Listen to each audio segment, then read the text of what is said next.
नाज़रीन, अमरीका और ईरान एक दूसरे को धमकियां दे रहे हैं। आबना हर्मुज़ में जहाज़ों की आमद व रफ्त मुतासर है।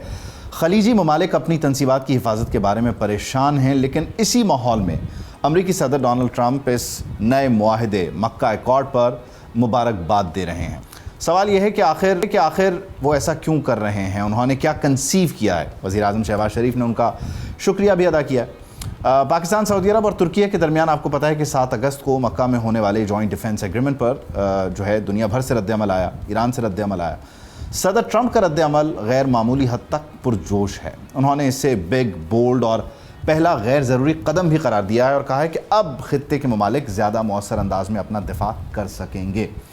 इस मुआहिदे की बुनियादी शक भी वैसे बहुत वाज़ेह है कि 3 में से किसी एक मुल्क पर मुसल्लह हमला, तीनों मुल्कों पर हमला तसव्वुर होगा। लेकिन शायद इस मुआहिदे की सबसे अहम बात यह नहीं है कि इसमें अभी पाकिस्तान, सऊदी अरब और तुर्की शामिल हैं। असल बात यह है कि इसके दरवाजे बंद नहीं किए गए हैं। पाकिस्तान के नायब वज़ीर आज़म और वज़ीर ख़ारिजा जनाब इसहाक़ डार कह चुके हैं कि यह मुआहिदा खालिसतन दिफाई नोयत का है और दूसरे ममालिक भी इसमें शामिल हो सकते हैं। तुर्की भी ये वाज़ेह कर चुका है कि ये ईरान या फिर किसी भी तीसरे मुल्क के ख़िलाफ़ इत्तेहाद नहीं है और सदर उर्दवान ने अल जज़ीरा को जो इंटरव्यू दिया है उसमें बाकायदा उन्होंने मिस्र का नाम भी ले दिया है। उर्दवान ये कहते हैं कि इस मुआहिदे में, इस एग्रीमेंट में मिस्र की शमूलियत मुमकिन है और मज़ीद ममालिक के लिए भी हमारे दरवाजे खुले हैं। तो फिर अब ज़रा नक्शा सामने रखते हैं कि एग्जैक्टली हो क्या रहा है।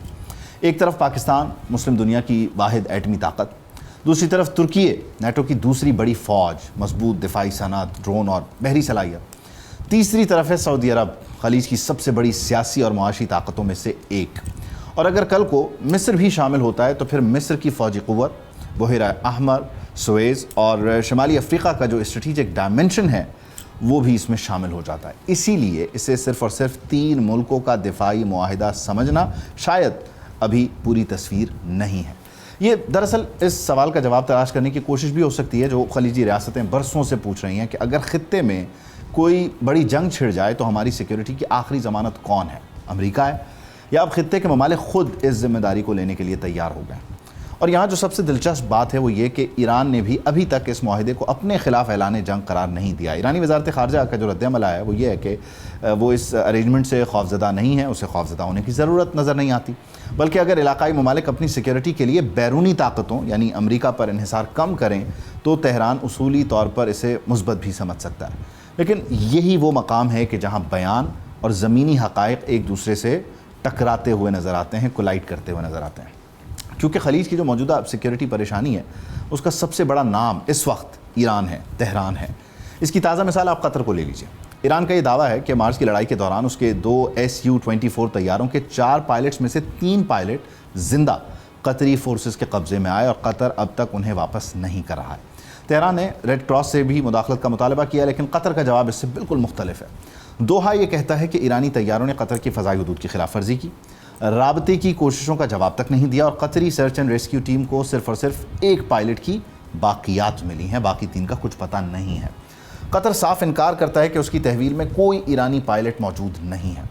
कतरी मौक़िफ़ ये भी है कि ईरान को बाकियात वापस करने और सर्च ऑपरेशन की तफसीलात दिखाने के लिए भी रब्ता किया, लेकिन ईरान ने कोई जवाब नहीं दिया। यानी अब ईरान और एक ऐसे खलीजी मुल्क के दरमियान बराह रास्त तनाज़ा है जो ख़ुद अमरीका और ईरान के दरमियान सालिस का किरदार भी अदा कर रहा था। और ये तनाज़ा सिर्फ़ और सिर्फ 3 पायलट्स तक महदूद नहीं है।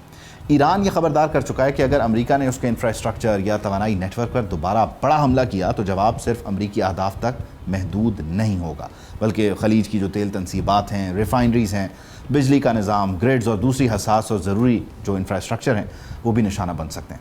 रॉयटर्स के मुताबिक यही पैगाम ईरान ने सऊदी अरब, कतर, तुर्की और पाकिस्तान समेत इलाकाई फ़रीक़ों तक पहुँचाया है।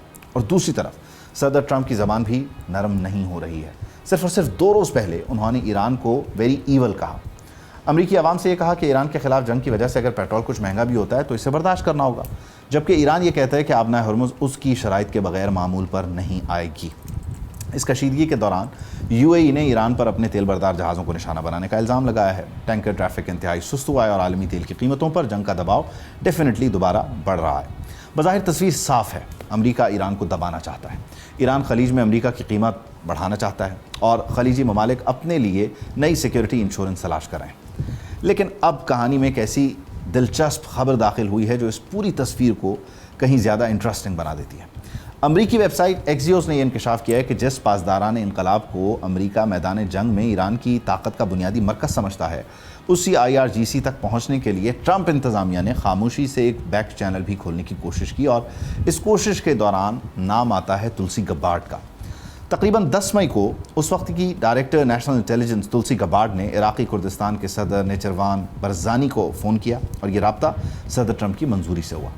مقصد یہ تھا کہ ایرانی مذاکرات کار جو باتیں کر رہے ہیں، ایرانی مذاکراتی ٹیم ہے، باقر غالیباف عراق چی جو ہیں وہ جو باتیں کر رہے ہیں، کیا ایرانی فوجی قیادت بھی اس میں ساتھ ہے یا نہیں ہے۔ اور تلسی نے IRGC کو براہ راست کوئی فون نہیں کیا، لیکن انہوں نے ایک انڈائریکٹ راؤٹ اپنایا، اور پاسداران انقلاب کے جو کمانڈر جنرل ہیں احمد وحیدی، ان تک پیغام پہنچایا گیا۔ چند دن بعد ایکزیوس یہ کہتا ہے کہ 14 مئی کو ایک ایرانی فوجی اہلکار ایک سیکیور فون لے کر برزانی کے دفتر پہنچا، اور پھر برزانی کی جنرل واحدی سے گفتگو ہو گئی۔ رپورٹ کے مطابق وحیدی نے یہ پیغام دیا کہ وہ مذاکراتی عمل کی حمایت کرتے ہیں، اور بحران جو ہے اس کو مذاکرات کے ذریعے ہی حل کرنا چاہتے ہیں، اور شاید یہی وجہ ہے کہ ٹرمپ نے بنیادی طور پر یہ کہا تھا کہ وہ جن لوگوں سے بات کر رہے ہیں وہ بڑے طاقتور ہیں، اثر و رسوخ رکھتے ہیں، اور بڑے مختلف لوگ ہیں، اور اس طرح کے لوگ نہیں ہیں جس طرح بتایا جاتا ہے۔ یہ آپ کو مئی اپریل کی جو ٹائم لائن ہے اس میں ٹرمپ کے یہ بیانات مل جائیں گے۔ اب بہرحال لیوریج کا سارا گیم ہے، کون کس پر بازی لے جاتا ہے، لیکن آپٹکس کچھ ہیں، ڈور جو چینل چل رہا ہے اس میں معاملات کچھ اور چل رہے ہیں، بات چیت کی کوششیں ہو رہی ہیں، دھمکیاں بھی ہیں،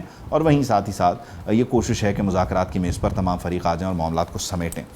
کیا اس وقت جو صورتحال ہے اس میں جو کوششیں ہیں وہ مؤثر ہیں، یا کوئی نئی راہ، کوئی نیا پریشر گروپ، یا کوئی بھی اور صورتحال اس سارے ایکویژن کو جو اس وقت پھیلی ہوئی ہے، بکھری ہوئی ہے، اس کو سنبھال سکتی ہے یا نہیں؟ اس کو ڈسکس کرنے جا رہے ہیں احتشام الحق صاحب مجھے جوائن کر رہے ہیں، اور مجھے جوائن کر رہے ہیں سابق سفارتکار جمیل احمد خان صاحب۔ آپ دونوں حضرات کا بہت شکریہ۔ جمیل صاحب، بنیادی طور پہ یہ جو مکہ پیکٹ ہے، ایگریمنٹ ہے، اس کو لے کے ایران کا جواب آ چکا تھا، بڑا کلیئر تھا، معاملات بڑے واضح تھے۔ کنسرنز یہ تھے کہ دوسرا کیمپ اس کو کس طرح دیکھتا ہے۔ آج ادھر سے بھی بڑا اس کو انڈورس کیا گیا ہے، مبارکباد ہے، اس کی پذیرائی ہے ایک طرح سے آپ کہہ لیجئے۔ تو یعنی یہ کسی کے لیے بھی تھریٹ نہیں ہے، اور جو اس کا اصل میسج ہے، اس کی اصل روح ہے، وہ سب نے پرسیو کی ہے کہ یہ امن کے لیے بنا ہے، دفاع کے لیے بنا ہے، اس کا مقصد کوئی دوسرا تیسرا نہیں ہے۔ جی ہاں، وہ بہرحال ہمارا تو موقف یہی ہے، ہر چیز ایک اچھے انداز میں شروع ہوتی ہے اور اچھے انداز میں ہی شروع ہونا چاہیے۔ پاکستان کی تو اس معاملے میں بڑی صاف اور شفاف پالیسی ہے، لیکن آگے جا کے اگر کوئی فریق اس کو کسی اور معاملے میں اگر استعمال کرنا چاہے گا تو اس پیکٹ کا ایک بڑا خوبصورت پہلو یہ ہے، ان لائک نیٹو کے، جیسے کہ نیٹو میں آٹومیٹکلی ٹریگر ہو جاتا ہے mechanism to respond, mechanism to react, mechanism to attack back, لیکن اس میں ایسا نہیں۔ اس میں یہ ہے کہ پہلے وہ کنٹری جو کہ افیکٹ ہوگا کسی اور دوسرے کنٹری سے، یعنی کہ کسی کی اگر ٹیریٹوریل انٹیگریٹی اور ساورنٹی کو وائلیٹ کیا جائے گا، پیکٹ والے کنٹری 3 جو ہیں، تو ایسی صورت میں جس کنٹری کی ساورنٹی اور territorial integrity article 2 United nation charter کے مطابق وائلیٹ ہوتی ہے، وہ درخواست کرے گا، وہ ریکویسٹ کرے گا اور بتائے گا کہ اس کو کس قسم کی معاونت چاہیے باقی 2 کنٹریز سے۔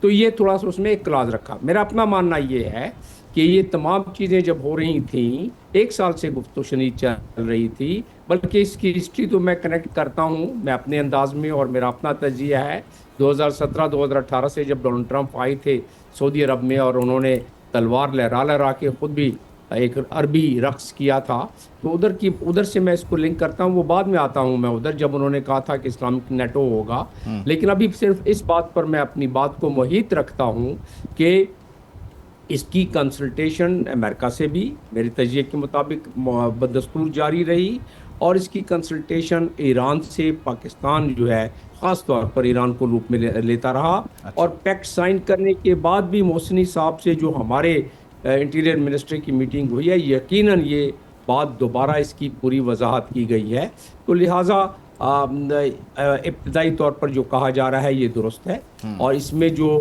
سیفٹی والو ہیں اس کے تحت بھی اس کا مس یوز کرنا بڑا مشکل ہو جائے گا۔ اچھا، اس میں ایک چیز اور ہے جو کہ احتشام صاحب اردوان صاحب کہہ رہے ہیں اپنے ٹی وی انٹرویو میں، کہ ظاہر ہے دروازے کسی کے لیے بند نہیں، اور یہ بات ہمیں بھی پتہ ہے کہ اس میں آئندہ آنے والے دنوں میں مصر بھی ہے، بلکہ کویت کے ساتھ بھی ہم نے پچھلے دنوں دیکھا کہ معاملات آلموسٹ پرنسپلی طے ہو چکے ہیں۔ ایجپٹ کا آنا یا کویت کا آنا یا دیگر فریقین کا آنا اور پھر امریکہ جیسی قوت کا اس کو ویلکم کرنا، اس کو کہنا کہ جی یہ بہت ضروری تھا، امپورٹنٹ تھا، فائنلی ان لوگوں نے یہ کر لیا. امریکہ اس خطے میں اپنے آپ کے اپنے مفادات کو، اپنے جو اس کے اڈے ہیں ان کو سمیٹنا بھی چاہتا ہے، اور وہ چاہتا ہے کہ کوئی ایک ایسا ارینجمنٹ ہو جو بنیادی طور پر اس کے بہت خلاف بھی نہ ہو، یعنی مینیجبل بھی ہو اور کوئی تھریٹ بھی نہ ہو. دیکھو عبید، اس میں تو کوئی شک نہیں، آپ اچھی طرح جانتے ہیں کہ عالمی منظرنامہ اب تبدیل ہو رہا ہے.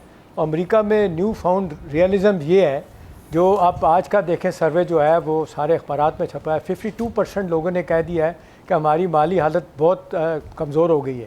یعنی 34-35 کروڑ کی آبادی میں آدھی آبادی جو ہے نا وہ کہہ رہی جی ہم بھی ہماری طرح غربت کی سطح سے شاید نیچے چلے جا رہے ہیں. اب اس کو آپ دیکھ لیں، دو چیزوں سے جوڑیں. جے ڈی وینس کا اسٹیٹمنٹ، وہ کہہ رہے ہیں کہ تیل کا عالمی بحران جو ہے نا وہ ہمارے لیے بہت خوفناک ہو رہا ہے. Inflation, commodity prices, gas prices سے ہمارے لیے مشکلات پیدا کر رہی ہیں. یہ وہی جے ڈی وینس ہیں جنہوں نے 2 ہفتے پہلے کہا تھا کہ جی نیوکلیر پروگرام ایران کا تو پیچھے رہ گیا، اب نئے ہرمز کا کھلنا بڑا ضروری ہو گیا. ایک دوسرا، اگر آپ امریکی صدر کے بیان کو آپ دیکھیں تو میں آپ کو بڑی خبر شیئر کر سکتا ہوں وید اس میں. وہ یہ ہے کہ ایک تو آپ اچھی طرح جانتے ہیں اور پہلے بھی بات ہو چکی ہے کہ یہ 3 ملک جو ہیں امریکہ کے اتحادی ہیں، پاکستان بھی، ایران، سعودی عرب بھی اور ٹرکی بھی کسی نہ کسی حوالے سے. ابھی یہ کہا جا رہا ہے کہ جی سی سی ممالک میں جو ایکسیپٹیبلٹی نہیں تھی نا، وہ لفظ یوز کیا جا رہا ہے کہ امریکہ پلس یہ سیکورٹی گارنٹی جی سی سی ممالک بھی سمجھ رہے ہیں. اور آپ دیکھ لیں کہ جس طریقے سے اس میں ٹرکی کا بڑا رول پلے ہے، میں آپ کو بتاؤں خبر کیا ہے. یہ اس سے کہا جا رہا ہے کہ یہ جو 6 مہینے میں جنگ داخل ہو چکی ہے، اس میں بڑے تیزی کے ساتھ انسٹیبلٹی اور ایک وائڈ پیدا ہو رہا ہے، ویکیوم مڈل ایسٹ میں. اس کو کون پورا کرے گا؟ اس کو بڑی کوشش کی اسرائیل نے، ایجپٹ کو، جارڈن کو، یو اے ای کو ملا کے، لیکن یو اے ای کے علاوہ دونوں ملکوں نے منع کر دیا. اب یہ 3 ملک اس بڑے عرصے سے اس پہ کام کر رہے تھے. اب یہ کہا جا رہا ہے کہ یہ جو معاہدہ جس کو پریزیڈنٹ ٹرمپ بھی عبید کہہ رہے ہیں کہ بہت اچھا ہے، یہ سراؤنڈ کرتا ہے ایران اور اسرائیل کے سامنے. یہ ایک میسیج ہے ایران کو کہ ریسٹرینٹ کا مظاہرہ کریں اور الٹیمیٹلی آپ ہمارے ساتھ آئیں گے، اور اسرائیل کو ایک وارننگ ہے کہ دیکھیں گون آر دا ڈیز، کہ اب آپ یہ سمجھتے ہیں کہ آپ کچھ حملے کریں گے کسی پہ تو یہ ان نوٹس جائے گا. ابھی بات ہوتی ہے، آپ نے دیکھا بہت زیادہ بات ہوئی ہے نیٹو کی. آرٹیکل 5 آپ دیکھ لیں 49 میں عبید نیٹو بنا تھا، ایک دفعہ انووک ہوا ہے 9/11 کے وقت. اس کے بعد سے ان کا ایک آرٹیکل 4 بڑا امپورٹنٹ ہے. وہ یہ نیٹو کا کہتا ہے کہ کوئی انڈیویجول ملک شکایت لے کے جا سکتا ہے تو اس پہ وہ کہتے ہیں ایکشن لیں گے. 5 دفعہ ٹرکی لے کے گیا شکایت، کبھی اسرائیل کے خلاف، کبھی سیریا میں جو کرد ہیں عراقی ان کے خلاف. یوکرین بھی لے کے گیا، اگرچہ ممبر نہیں ہے. رومانیہ گیا، پولینڈ گیا، کچھ نہیں ہوا. اس ساری چیزوں کو سمجھ تو ان 3 ملکوں نے فیصلہ کیا کہ جی ہمارے لیے اب کیا کرنے کی ضرورت ہے.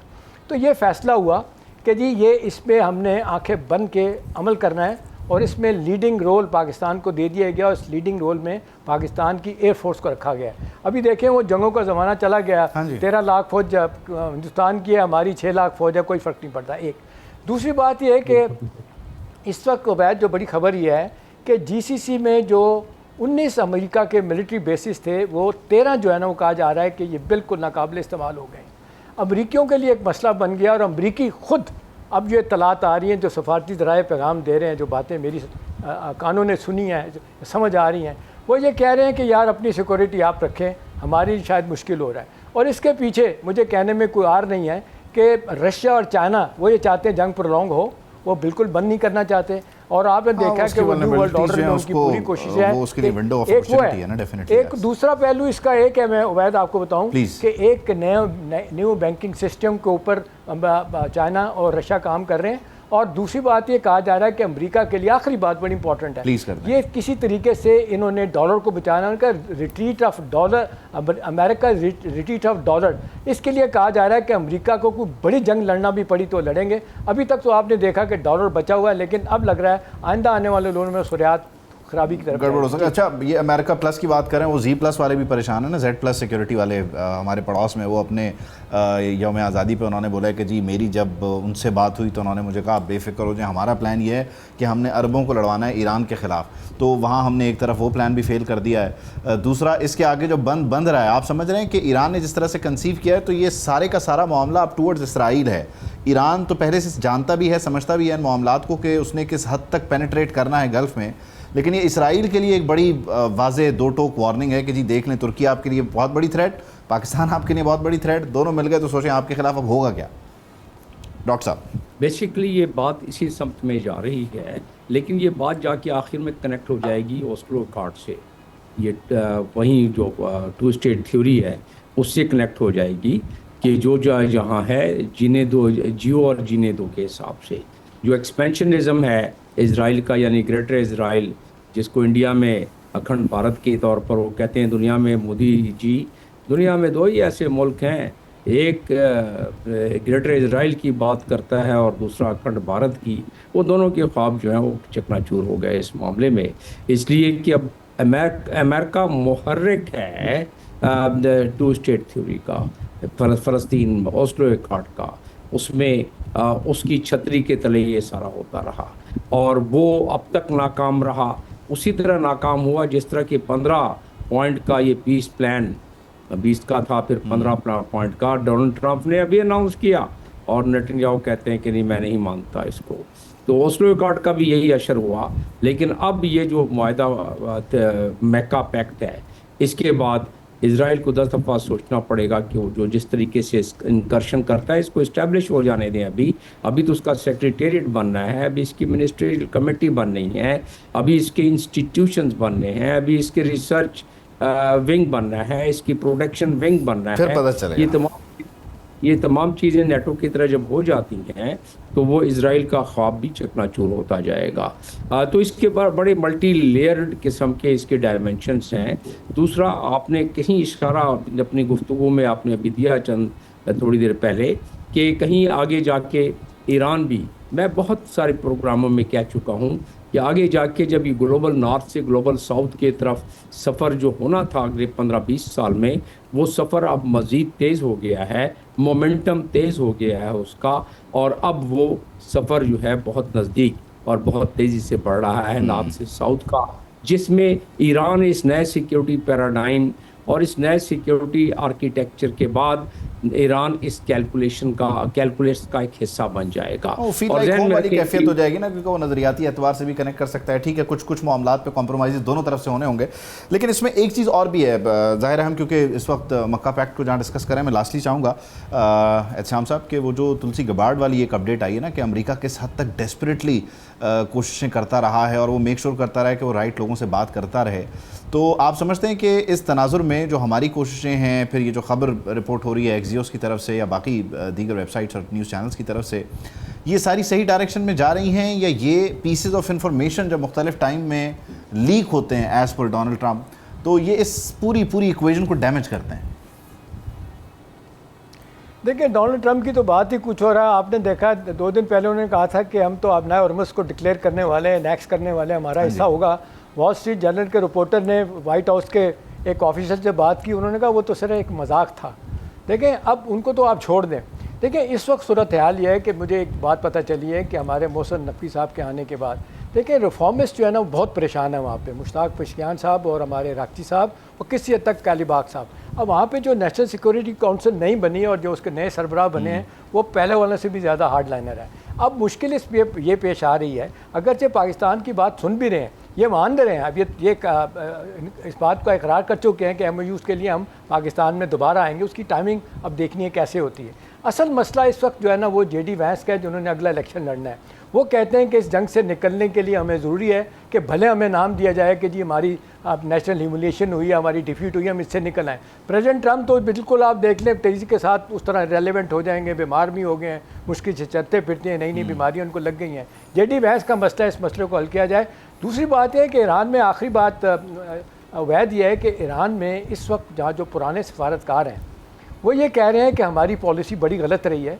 हमें अब चाहिए कि जो हमें एक सारी दुनिया ने ये माना था कि हमारे साथ ज़्यादती जुल्म हुआ, हम जिसको कहना चाहिए कि हमें जिस तरीके से लोगों की हमदर्दियाँ हमने समेटी, अब ये वक्त आ गया है कि तेज़ी से वक्त गुजर रहा है, अभी भी हम कैश करा लें चीज़ें। और ये पाकिस्तान ने जो बड़ा रोल प्ले किया, पाकिस्तान पे एतमाद करते हुए करें। हिंदुस्तान दोबारा स्पाइलर का रोल भी प्ले कर रहा है कहीं कि उनसे वहाँ से भी खबरें आती हैं कि जी ईरानी कहते हैं हम पाकिस्तानियों पे एतमाद नहीं करते। वो सारा झूठ इंडियन मीडिया, गोदी मीडिया फैला रहा है। अहम बात यह है कि ये तैयार है, अब देखना ये कि JD चलिए, ये अच्छी बात है। इसको अगर हम इस तरह से कंक्लूड करें कि दोनों तरफ से रियलाइजेशन है, और अगर दोनों तरफ से रियलाइजेशन है तो आई एम वेरी श्योर कि कोई ना कोई रास्ता निकलेगा, बनेगा और सफारतकारी को मौका ज़रूर मिलेगा। और सूरत हाल सब के लिए रहेगी। बहुत शुक्रिया डॉक्टर साहब, बहुत शुक्रिया श्याम साहब, thank you for your time. Subscribe करें और बेल दबाएं ताकि कोई खबर रह न जाए।